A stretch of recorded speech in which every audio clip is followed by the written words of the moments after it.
A local family literally dodged a bullet following a road rage incident that could have ended in tragedy. As David Winter shows us, this is the second road rage shooting in a month in the area. So you literally kind of sat up, pulled up your shirt, and a bullet fell down onto the seat? Onto the seat, the slug did. What did you think?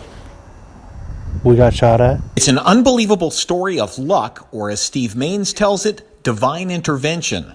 Steve, his wife, and 12-year-old daughter were driving down I-75 headed home to Florence from Cincinnati.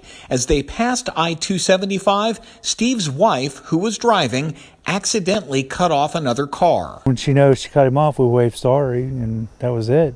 They never honked the horn, never flashed lights, never came up, yelled at us, nothing. But then, just as they were passing the Donaldson Boulevard exit, they heard something. We heard it like she ran something over a pop. But then I did feel the burning. I'm like, you hit something, and Maddie's like, yeah, Mom, you hit something. And Sarah said, I sound like a shot. They took the next exit and drove into this Wendy's lot to see what had happened. Steve lifted his shirt for us today. A bullet had lodged in his back. Here's the SUV that the Maines were driving in last night. You can see the bullet hole in the right rear hatchback. And then as you lift it up, in the right rear seat, the bullet continues through and makes another hole. Steve's 12-year-old daughter had just moved from the right rear passenger seat into the left, and here's where the bullet came through where she had just been sitting.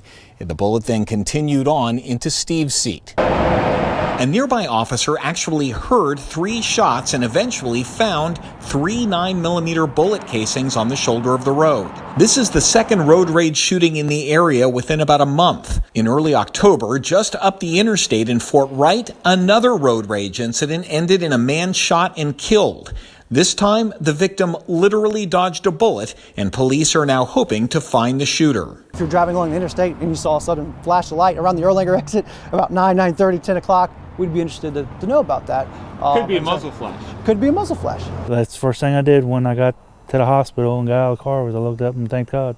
Steve can barely think of what might have been. He and his wife had already lost one child just a few years ago. Yes, we were protected last night. God had his hand around us.